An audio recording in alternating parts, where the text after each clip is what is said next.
Brexit. We've all been hearing about this Brexit. The United Kingdom is leaving the European Union.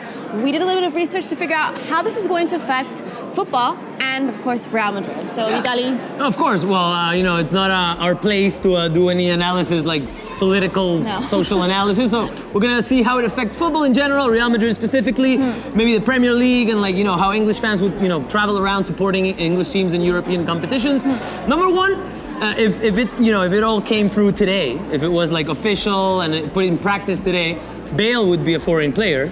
Right. So now instead of having the three we have, like Casemiro, Danilo, and James, Bale would be on that list. Right, because we're allotted 3 foreign players per team, and this would mean that Bale would no longer be part of the European Union, which... So we'd have to decide between selling Bale, James, Danilo, or Casemiro, which would put us in an unexpected situation when we sign Bale, definitely, or Danilo or Casemiro for that matter. Number 2, I think what's interesting is, well, of course nobody knows yet. It's all speculation. It's all speculation and how long it's going to take. Maybe they're saying between 2 to 10 years for any of these rules to come into play, and you really know. We don't even know what's going to happen because they made the FA and. Yeah, I think make different rules. Definitely would change. We don't know exactly how, but it would change is like how Premier League would sign underage player for the academies, which is a big thing for the Premier League, for Arsenal.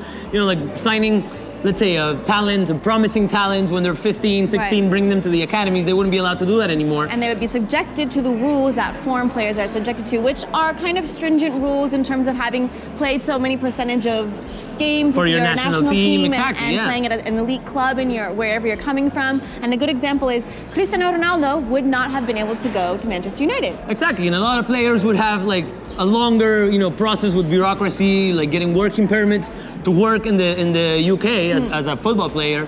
And also one thing that is interesting for me is like how it will make English fans' lives more difficult.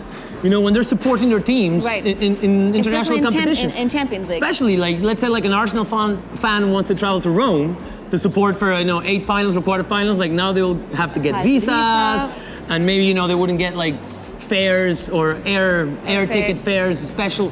I don't know. I think it definitely gonna affect a lot of things.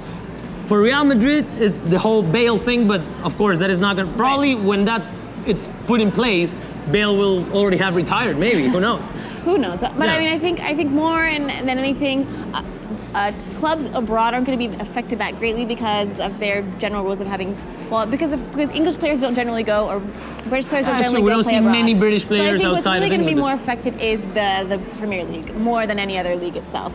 But but the Premier League being kind of like the main league in the world, it would definitely trickle down to a lot of other leagues and European competitions.